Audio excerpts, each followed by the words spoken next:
Good morning, my little burgers. You right? So I've not been on for a few days, just feeling a bit low, bit tired. Lots going on over the past few weeks or this week, so it's just drained me and caught up with me the past few days. So it's just like chill out. But had a interesting event that happened at a Lidl's near us. Me and Lizzie went shopping, and we had this commotion, and then by the time I turned around to see what the commotion was, I didn't see exactly until I see this lad on a bike riding straight past me. Now, makes you think what goes through these people's heads. Why do they think it's a good idea? They have no care or consideration or kindness to anybody else. They just doing their own thing. They don't care about anyone else. That's a terrible place to be in society, isn't it?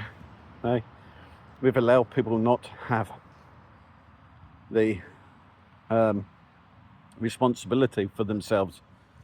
Yeah, the governments have taken the responsibility away from them and put it onto the government, well, or onto someone else. Like if you imagine you're a car driver, that's a good way to associate it. You're a car driver. If someone steps out in front of you, you're at fault. Not the person who steps out in front of you. You are. Well, that to me is a bit of an oxymoron, full stop, because we all need to take responsibility of our own safety. Now, coming off like construction sites, when I've done my site safety manager's safety training scheme, it's all to do with site safety. Everyone has a responsibility for themselves and others, right? So why in life do we not take responsibility for our own actions? That's the conundrum that I have. I don't get it. We're trying to regulate so much. But in one aspect, in the health and safety field, you have a responsibility. But in real life, you have none. Yeah? No, it's not their fault. Then it's not their fault. Their choice. They done that. That's not their fault. They done that. Well, surely it should be. Surely it is. Like for any of us with common sense, yeah, and a brain, fully understand that you make a decision, you pay the consequences. That's what it is. Now, you can't defend people, right, for doing that. Now, we can go to certain sentences that people have received recently, and we all know they're not great. Yeah, and they're not. Will they learn? Probably not, because there's no repercussions for their bad choices. You need to have repercussions for the bad choices that people make.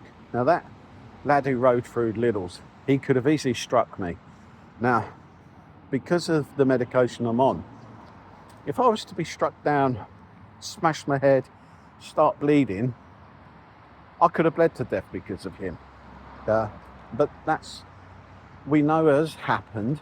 There was that 80-odd-year-old up in Liverpool or somewhere, where the guy comes steaming through a pedestrian crossing whilst it was on red. This old dude was walking across, the cars had all stopped, he ploughed straight through the middle of them and hit her and killed her. Right?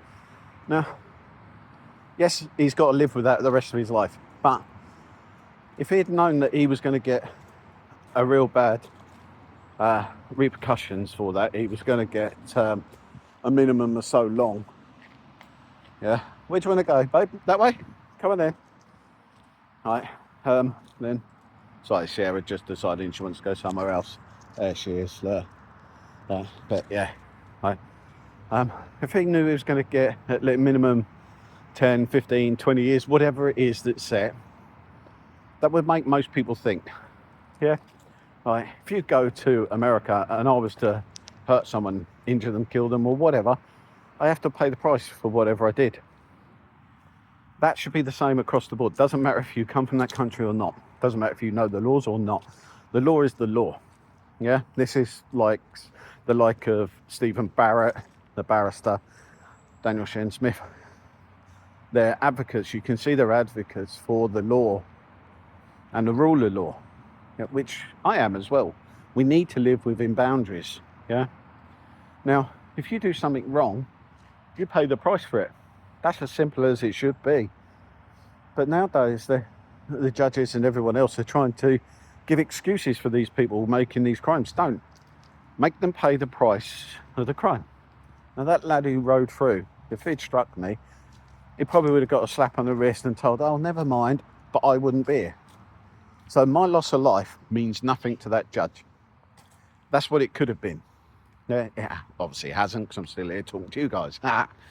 But it's one of those, if you look at it in a particular way, that's what could have happened. Yeah. And coming from the health and safety side of things, you have to plan for the worst case scenario. Yeah. Now, why don't judges? The worst case scenario, if you let someone off, they could do it again. So you need to make that risk factor, right, increase. Because they've done it once, will they do it again? More likely. Because until they've done the punishment that fits the crime, that is a suitable punishment, not a weak-willed punishment, I make them pay. There should be bare minimum sentences for many crimes. I've said this before. We know the severity. We know certain things need a bare minimum. We know murder is murder. Done. Shouldn't be done. Bang. That's the highest crime of all. But then you've got planning to murder. That'll be up there because that's taking someone's life. But then you've got rape should be higher because of what it is, or sex offences of certain types should be higher. There should be a high sentence for these to stop people doing sickening acts. Yeah, and people doing immature, stupid things. Yes, you might be quite young. If you haven't got a mental disability where your comprehension is that of a child, then you have no excuses. You don't. You really have none.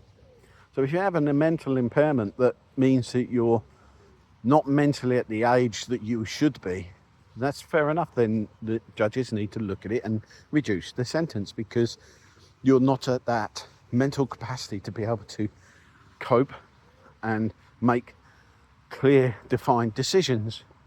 But the moment you get to about 13 onwards, you know what's right and wrong. Yeah, you generally do. If you've been raised right, you know straight away, even earlier than that, a lot earlier. Yeah, so, but that's my little rant this morning. It just tires me a little bit that we forgive for some sick things, but we don't punish for perverse things. Yeah, right. We do need to give forgiveness to people.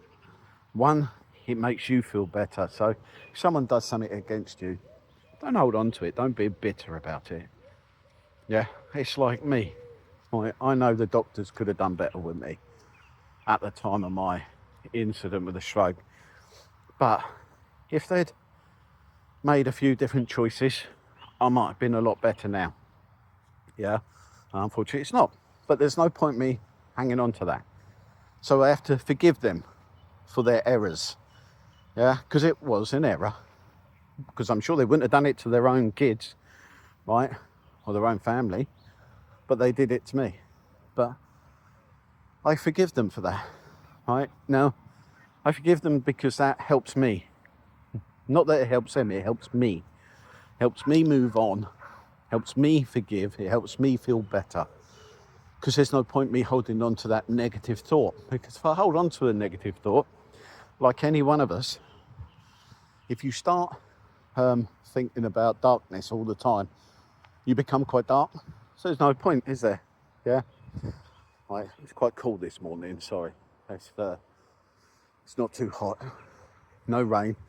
There was a little bit of drizzle, but nothing major. It's just lovely to have a nice little mooch with a dog. Right. Sorry. Just got stopped now. Right. There she is. Off wandering. She almost got a squirrel earlier. It was she stood in the middle of the park. And she was just staring, and she was staring past it. It's like, this thing was like asleep, sat there, and I just thought, come on, doggo, you could get that. And she literally missed it. She almost got it in the end as it went up the tree, but she just could have got a bit closer. She was literally about 6 foot away before it decided to bolt. And she was like so shocked it was still there. She was like, oh, all right then. But yeah. But anyway, guys, well, that's enough today for me. But hopefully you're all feeling well, feeling good. Stay positive, right? Because that positivity will help. And like I said, if we stay in darkness and we don't forgive people and things, we're the only people that suffer. Yeah, you don't want that. You don't want to suffer anymore. You're already going through things. You're already suffering things. Right? And they can be things that people don't know, see, you don't speak about. But trust me, it's good to speak about them. Yeah. Right? If you're having a low day, speak to someone. If you're feeling like there's no light at the end of the tunnel, speak to someone. Right? It doesn't have to be someone physically. It could be just talking to thin air. You never know. It may just help you. Yeah, right. But just hearing the words coming out your mouth, you can process them separately. So you might just find they assist you. Yeah, which is a good thing. Yeah, you might not be caught up. Hello. There she is. I hate you staying there. But yeah, if you talk things out, even to thin air, you never know. You'll probably feel a lot better. Yeah. Don't hold on to the rubbish in the world. It's a dark place at times, and there's dark people in there that can drag you down. And there's no point being dragged down because it's only you that gets affected. So stay positive, guys. Like me, I've had my moments where I felt darkness after everything that happened to me, but there's no point me holding on to it at all. Yeah, but guys, be fun, be open, be honest, be friendly, be kind, be fast. Balance, eyes, face, arms, speech and time. Yeah, it's all imperative. Guys, take care. Love you all. See you later, my little burgers. Bye bye.